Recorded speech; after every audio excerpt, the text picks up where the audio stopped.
Normalisation पढ़ेंगे। Normalisation में हम क्यों करते हैं, हमें क्यों ज़रूरत है इस नॉर्मलाइजेशन की, और कौन कौन सी नॉर्मल फॉर्म होती हैं, ये हम इस वीडियो लेक्चर के माध्यम से देखेंगे। सबसे पहले problem cause by redundancy. Redundancy, कभी भी हमारा डेटा जब हम टेबल में सेव करते हैं और बार बार हमारा डेटा रिपीटेडली सेव होता है, तब हम उस डेटा को रिडंडेंसी कहते हैं और रिडंडेंसी प्रॉब्लम क्रिएट करता है वो। इसमें से कुछ प्रॉब्लम, पहला है रिडंडेंट डेटा, जो कि आप नीचे टेबल देखिए जिसमें रोल नंबर, नेम, ब्रांच और एचओडी नेम की एक टेबल है जिसमें आपका डेटा गिवन है, फील्ड है, जिसमें आप देख सकते हैं कि ब्रांच का डेटा और एचओडी नेम का डेटा रिडंडेंट है, क्योंकि हम बार बार उसको हम रिपीट कर रहे हैं। ये डेटा हमारा रिडंडेंट डेटा कहलाता है, जिसकी वजह से हमारी स्पेस का साइज़ इंक्रीज़ करता है और जिसकी वजह से हमें किसी भी इंफॉर्मेशन को एक्सेस करने के लिए दिक्कत आती है। पहली प्रॉब्लम। दूसरी प्रॉब्लम अपडेट एनोमलीज। अगर हम इसमें से किसी चीज़ को, कभी भी रिडंडेंट डेटा को अपडेट करते हैं तो भी उसमें एनोमली आती है और उसमें इनकंसिस्टेंसी आती है। जैसे कि आप मानिए मैंने ब्रांच वाले टेबल में, ब्रांच वाले कॉलम में मैंने सीएससी की जगह अगर कंप्यूटर साइंस पूरा लिखना है, तो अगर मैंने एक कॉलम में लिख दिया तो वह बाकियों के कॉलम में कंप्यूटर साइंस नहीं लिखा जाएगा। या तो मैं हर रो में जाके कंप्यूटर साइंस लिखूं, अदरवाइज मुझे एक ही एनोमली क्रिएट होगी, एक में चेंज होगा, बाकियों में चेंज नहीं होगा, जो कि ये अपडेट एनोमली कहलाती है, जिसमें हम किसी एक चीज़ को अपडेट करते हैं बट वो अपडेशन हमें हर जगह रिफ्लेक्ट नहीं होता है।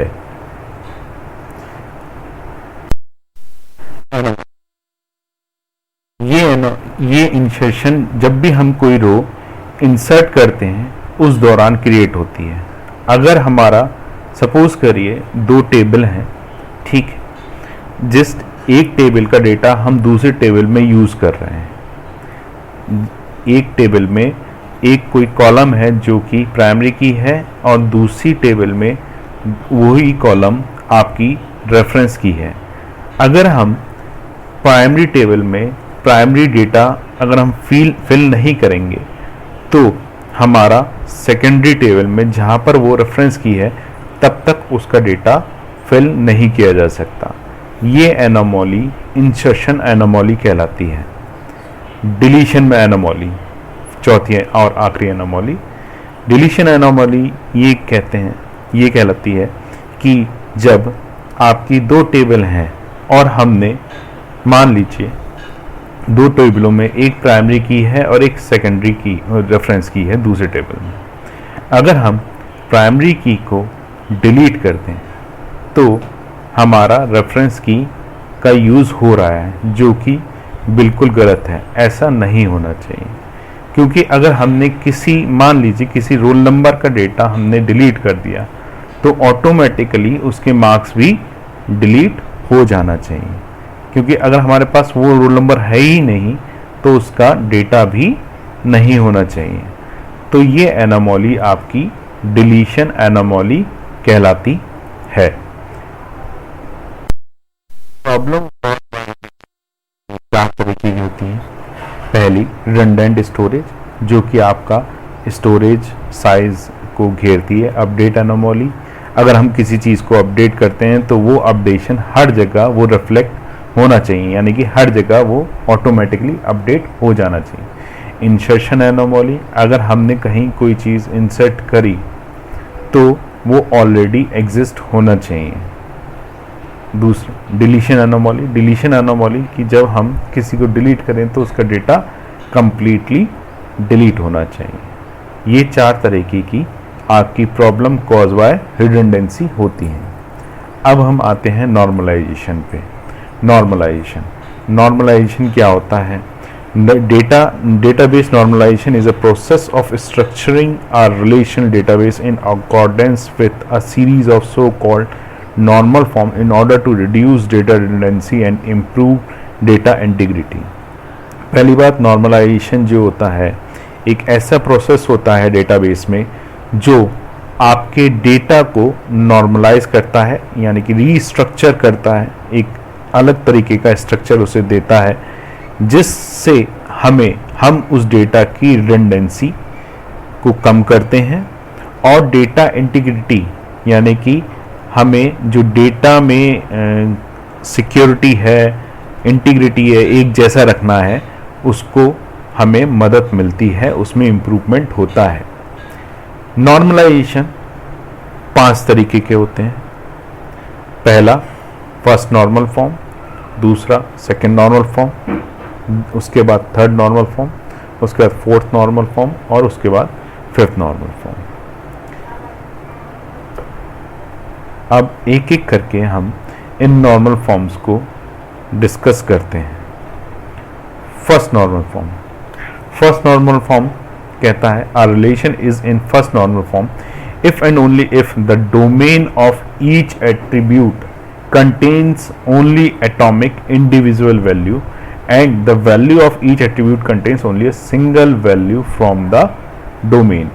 इसका मतलब ये है कि हमारा पहला कंस्ट्रेंट, ये नॉर्मल फॉर्म जितनी होती हैं उसमें हम छोटे छोटे कंस्ट्रेंट्स यानी रिस्ट्रिक्शन या फिर हम इन्हें रूल्स कह सकते हैं जिनकी बदौलत हमारा ये नॉर्मल फॉर्म्स कंप्लीट होती हैं, या फिर हम उस टेबल को हम उन नॉर्मल फॉर्म में कहते हैं अगर वो रूल फॉलो करती होंगी तब।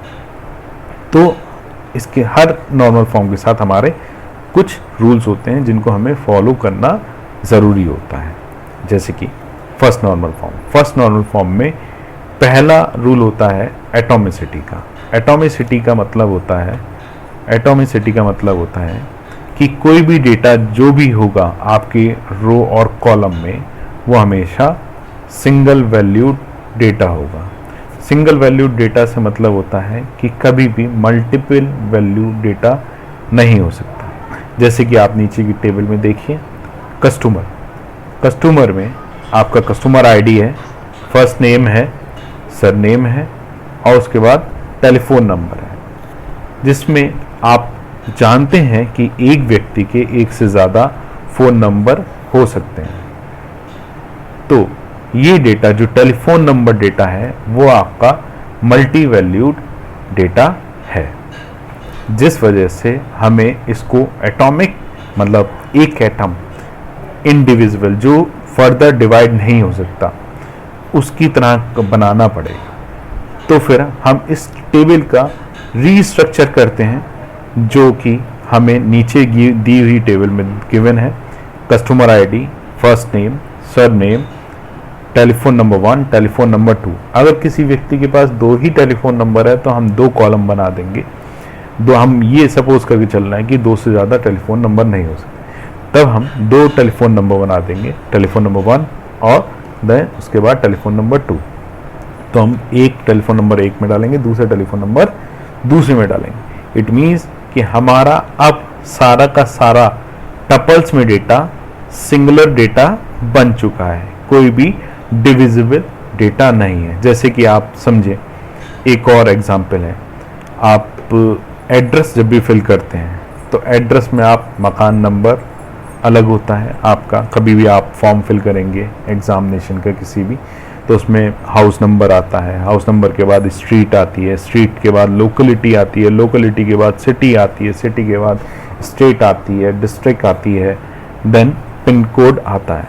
तो हम इसको डिवाइड कर रहे हैं, address as a whole entity नहीं ले रहे हैं, जिसकी वजह से हम इसको एटॉमिसिटी की तरफ ले जा रहे हैं जब हम इसको अलग अलग कॉलम वाइज डिवाइड करेंगे।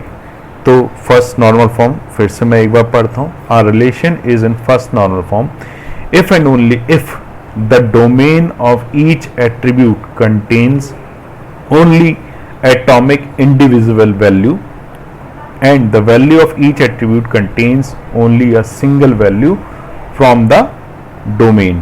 domain मतलब एक आपका जो क्षेत्र है जिसमें आप उस चीज़ को, जैसे टेलीफोन नंबर में नंबर आपका एक डोमेन है, सरनेम में आपका सरनेम सिंह हो गया, शर्मा हो गया, कुमार हो गया, ये एक डोमेन है। कस्टमर आईडी में नंबर होगा, कोई भी रोल नंबर में रोल नंबर होंगे, तो ये सारे आपके डोमेन होते हैं। तो कोई भी डोमेन आपका हमेशा एटॉमिक होना चाहिए, सिंगल वैल्यू डोमेन होना चाहिए, मल्टीपल वैल्यू डोमेन नहीं होना चाहिए। ये आपकी फर्स्ट नॉर्मल फॉर्म कहती है। सेकंड नॉर्मल फॉर्म आती है। सेकंड नॉर्मल फॉर्म में डेटा या टेबल होने के लिए सबसे पहले वो टेबल फर्स्ट नॉर्मल फॉर्म के रूल्स को फॉलो करते होना चाहिए, यानी कि एटॉमिसिटी, यानी कि हर कॉलम आपका एटॉमिक होना चाहिए। उसके बाद आपका फर्स्ट नॉर्मल के साथ साथ every non primary key attribute is finally functionally dependent on primary key and then the relation is in second normal form. Primary key आपको पहले बता चुका हूँ प्राइमरी की क्या होती है, एक बार फिर से मैं बता देता हूँ।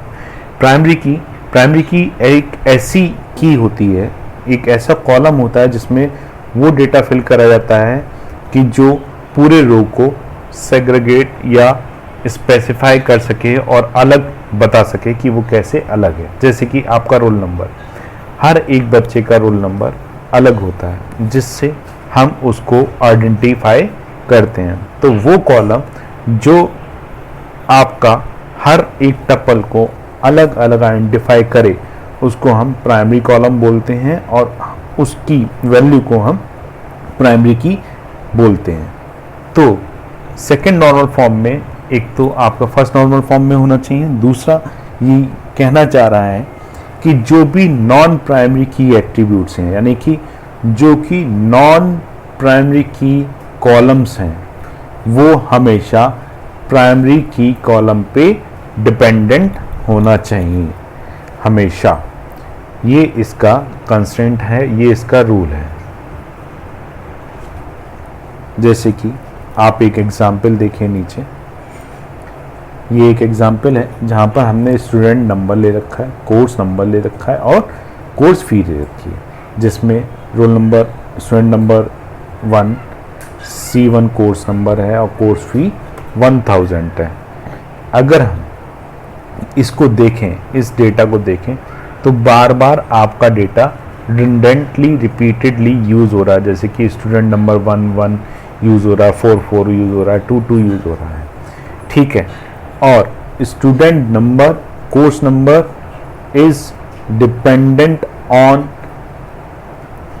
Student number and course fee is dependent on course number. आप समझें इस चीज़ को। जैसे कि हम कहना चाह रहे हैं कि स्टूडेंट कोर्स को सिलेक्ट करता है कि मैं चाहता हूँ मुझे मैथ पढ़नी है, फिजिक्स पढ़नी है, ठीक है।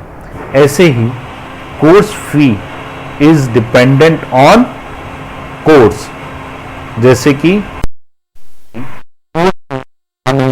कोर्स पे डिपेंडेंट होती है। जैसे फिजिक्स पढ़ने के लिए मुझे 1000 रुपीज़ देना है, केमिस्ट्री पढ़ने के लिए मुझे 15,000 रुपीज़ देना है। Dependent on student number and course fee is dependent on course number. यहाँ पर आपका सेकेंड नॉर्मल फॉर्म हमेशा फुल्ली सेटिस्फाई नहीं हो रहा है। ये आपकी definition, the normalisation of first normal form relation to second normal form involve the removal of partial dependency, यानी कि ऐसा नहीं होना चाहिए कि एक एट्रीब्यूट आपका दूसरे एट्रीब्यूट पे डिपेंड कर रहा है और दूसरा एट्रीब्यूट किसी और एट्रीब्यूट पे डिपेंड कर रहा है। हमेशा नॉन प्राइमरी एट्रीब्यूट हमेशा एक की एट्रीब्यूट पे ही डिपेंड करना चाहिए। अगर ऐसा नहीं हो तो हम उसको हमेशा डिवाइड कर देंगे। जैसे कि हमने ऊपर वाली टेबल को 2 टेबलों में डिवाइड कर दिया, टेबल 1 एंड टेबल 2। यहाँ पर आप देखिए course number is dependent on student number और course fee is dependent on course number. ये अब टेबल हमेशा सेकेंड नॉर्मल फॉर्म को फॉलो कर रही है, क्योंकि हर एक non primary attribute course number, जैसे कि हम डिपेंडेंट ऑन स्टूडेंट नंबर, और दूसरी टेबल में course fee is dependent on the course number. यहाँ पर नोट एक लिखा है, second normal form tries to reduce the redundant data getting stored in memory. For instance, if there are 100 students taking C1 course, we do not need to store its fee 1000 for all the 100 records. Instead, once we can store it in the second table as the course fee of the C1 in 1000. जैसे कि ये note ये बताना चाह रहा है, अगर आप सपोज करिए हम ऊपर वाली टेबल का डेटा यूज़ कर रहे होते और C1 कोर्स 100 बच्चे सेलेक्ट करते हैं, तो हमारा 100 बच्चे के सिलेक्ट करने के साथ साथ 100 बार हमारी 1000 उसकी कोर्स फी भी यहाँ पर आती। अगर हम दूसरे सेक्शन यानी कि सेकंड नॉर्मल फॉर्म में कन्वर्ट करने के बाद देखते इसे, तो ये टेबल दो में डिवाइड हो चुकी है, टेबल 1 एंड टेबल 2, जिस कारण से हमें C1 हमेशा 1000 एक ही बार हम दिखाएंगे और सारे 100 बच्चों का डेटा हमारा केवल टेबल 1 में होगा और टेबल 2 में हम 100 बार C1 की कोर्स फीस नहीं दिखाएंगे, जिसकी वजह से हमारा डेटा रिडंडेंसी कम हो जाती है। फिर से अगेन मैं आपको कॉन्सेप्चुलाइज कर देता हूँ कि सेकेंड नॉर्मल फॉर्म क्या होती है। A relation that is in first normal form, यानी कि कोई भी टेबल जो कि फर्स्ट नॉर्मल फॉर्म के रूल्स को फॉलो कर रही हो, and every non primary key attribute, यानी कि कोई भी जो महत्वपूर्ण एट्रीब्यूट नहीं है, इज फुल्ली फंक्शनल डिपेंडेंट, जो कि पूरा का पूरा डिपेंडेंट होना चाहिए किसी एक प्राइमरी की एट्रीब्यूट पर, किसी एक महत्वपूर्ण की के एट्रीब्यूट पर, जो कि उस टेबल की डिपेंडेंसी या फिर उस टेबल को सेग्रीगेट अलग अलग आइडेंटिटी देता हो। Then the relation is called in second normal form.